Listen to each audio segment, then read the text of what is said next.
আবার এসেছি বন্ধুরা তোমাদের সামনে একটু লাঞ্চ মেনু নিয়ে।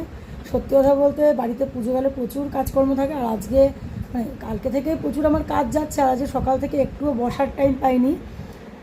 আর আজকে সত্যি কথা বলতে রান্না করতে হয়নি, একদম সত্যি কথা বলছি, আজকে কিছু রান্না করিনি। ওই বাড়ি থেকে পাঠিয়েছে, কর্তামশাই খেয়ে বেরিয়েও গেছে, মেয়েও সকালবেলা স্কুলে গেছে, মেয়েকে রান্না করে দিয়েছি, টিফিনও করে দিয়েছি।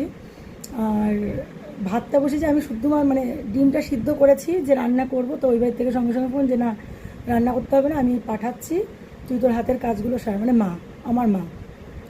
তা আজকে কী কী রান্না হয়েছে চলো তোমাদের দেখার, সঙ্গে কিন্তু পাশের বাড়ির থেকেও জিনিস এসছে।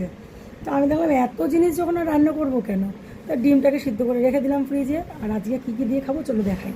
ভাতটা কিন্তু আমি করেছি 1 গামলা ভাত, গরম গরম।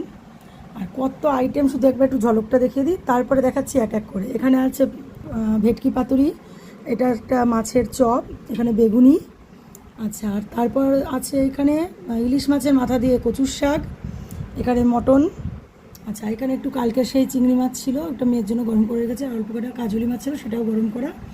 এখানে কাকুলি দিয়ে গেছে লোটে মাছ, মানে ঝুড়ি। এখানে আমাকে স্পেশালি মৌ দিয়ে গেছে একটা ডিমের পোচ আর সোয়াবিন কষা।